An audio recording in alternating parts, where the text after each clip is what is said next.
Good morning, children. Today we are taking another topic of chapter first, development of economics, that is other criteria for comparing development of different countries and states. In previous video we discussed about the criteria like income and GDP and gross national product, all these things. And beside that, there are so many things which we use for comparing the development of different countries and states. The development level of nations or regions should be judged on the basis of other attribute besides income. हम income के अलावा भी कह सकते हैं कि income ही हमारा सिर्फ एक क्राइटेरिया नहीं होता है कि ये पता लगाने के लिए कि कोई कंट्री डेवलप्ड है या अंडर डेवलप्ड है या डेवलपिंग है. उसके अलावा भी कुछ क्राइटेरियाज हैं उसके साथ और भी. So to understand this, let's take a comparative.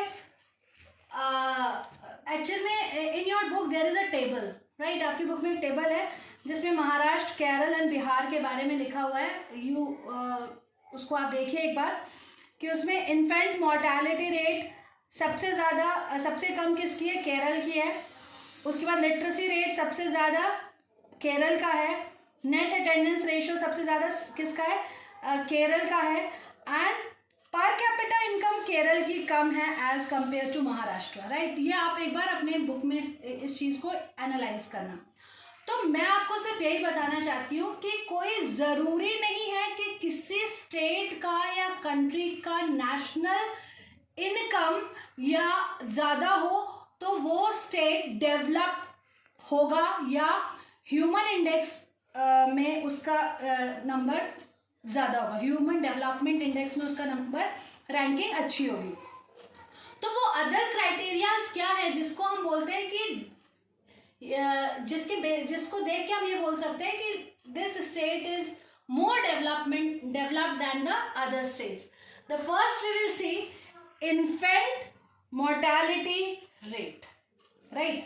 Infant mortality rate अगर हम देखें तो केरल की क्या है? केरल की इन्फेंट मोर्टेलिटी रेट है 12, राइट. उसके बाद महाराष्ट्र की कितनी है? That is 25.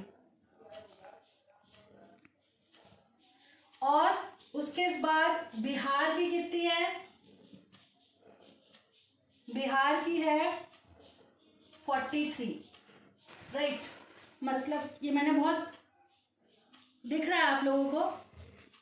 This is infant mortality rate of Kerala, Maharashtra and Bihar. सबसे पहले तो इन्फेंट मोर्टेलिटी रेट क्या होता है, राइट.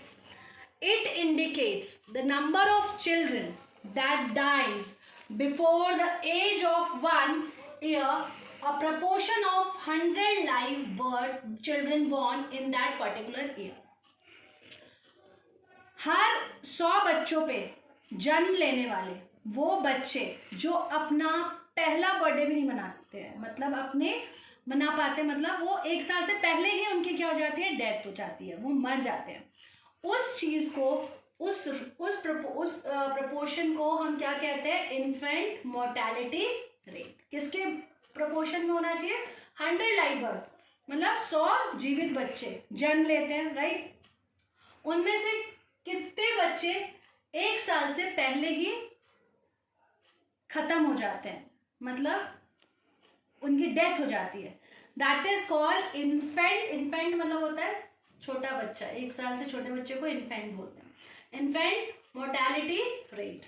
तो इन्फेंट मोर्टेलिटी रेट ज़्यादा होना अच्छा है कि कम होना अच्छा है? इसका मतलब है कि केरल में सिर्फ कितने बच्चे मर रहे हैं? 12. वहीं महाराष्ट्र में कितने बच्चे मर रहे हैं? 25.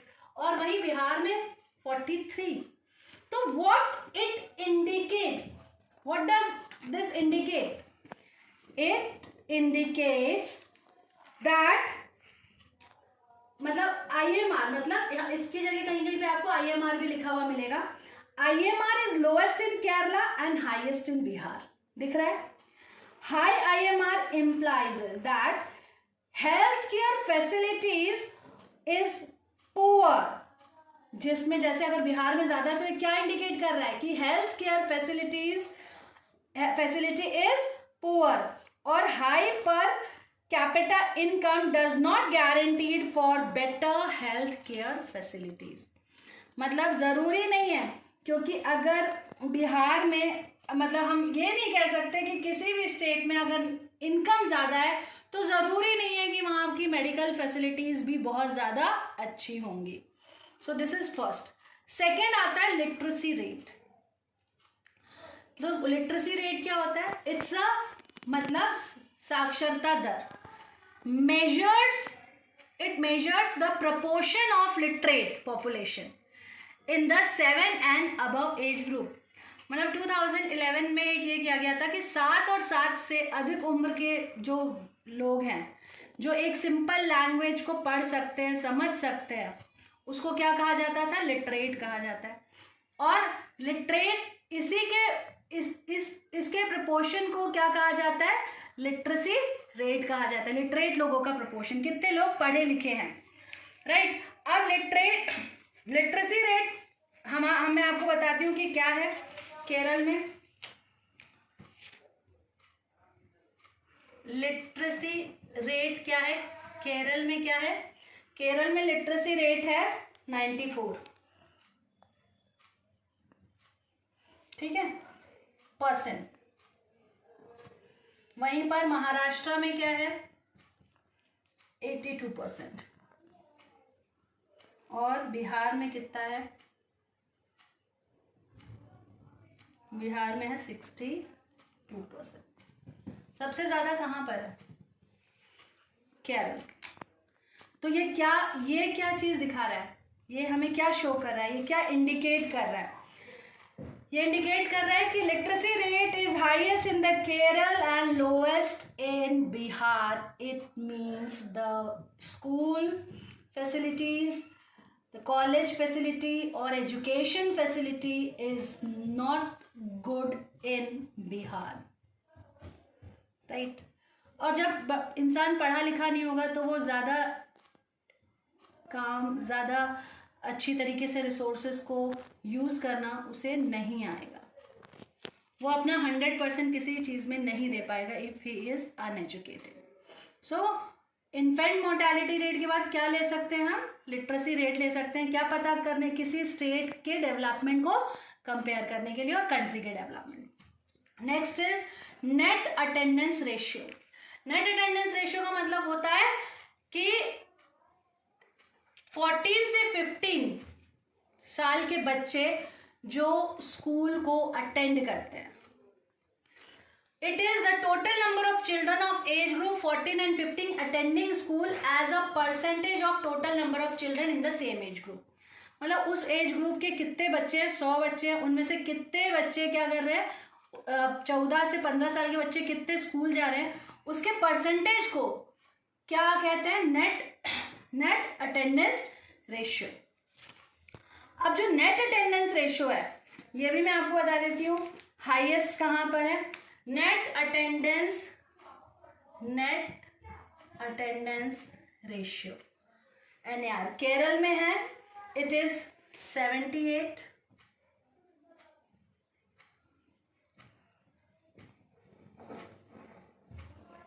Right. And in Maharashtra it is 64. और बिहार में 35. अब ये देखिए रेशियो सबसे कम किस में है? बिहार में है. एंड यहाँ सबसे ज़्यादा अगेन कहाँ पर है? केरल में.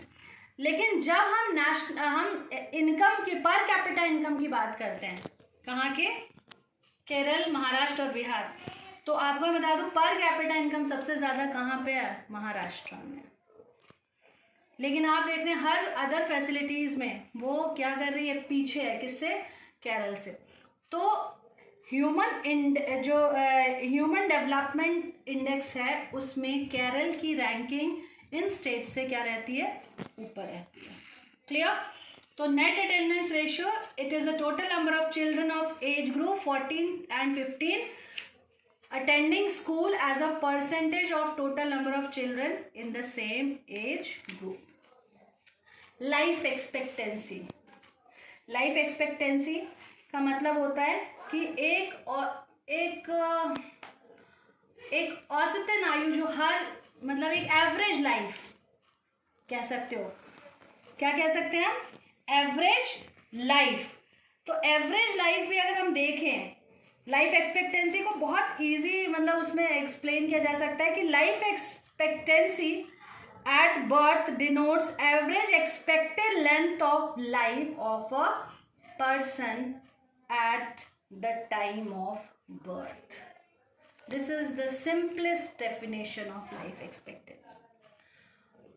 मतलब एवरेज ईयर, मतलब एक मान जैसे इंडिया में 65, 67 और कंट्रीज में इससे ज़्यादा, तो लाइफ एक्सपेक्टेंसी कहाँ ज़्यादा अच्छी होगी, जहाँ लोगों को अच्छी डाइट मिल रही है, जहाँ लोगों को अच्छी फैसिलिटीज़ मिल रही हैं, जहाँ पे अच्छे वाटर सप्लाई अच्छा है, सब कुछ अच्छा है।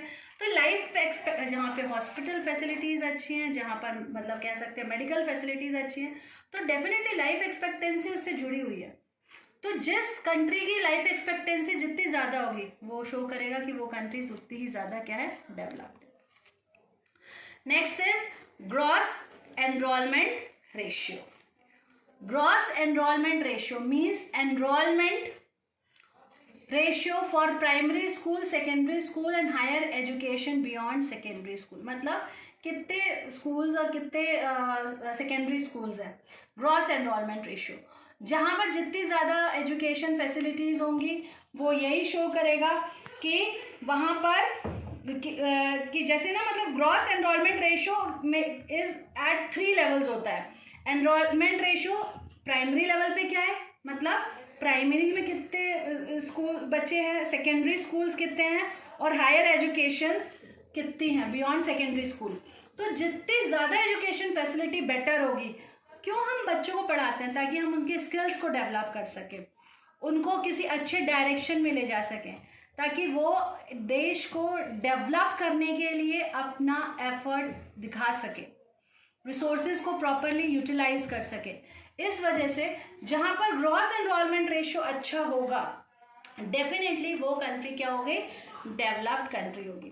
पॉपुलेशन फ्री एनवायरनमेंट, देखिए ये सारी चीज़ें बहुत बाद में आती हैं। फर्स्ट अगर ये क्वेश्चन आता है तो you have to write infant mortality rate, literacy rate, net attendance ratio, life expectancy and gross enrolment that ratio. फिर population free environment, network of school and colleges, ये सारे एक तरीके से इसी में आ जाते हैं। हॉस्पिटल एंड डिस्पेंसरीज आप देखेंगे ये भी किस में आ जाएगा, आपकी लाइफ एक्सपेक्टेंसी में आ जाएगा, इन्फेंट मोर्टालिटी रेट में आएगा। Infant mortality rate in Kerala is good because there is hospitals and dispensaries.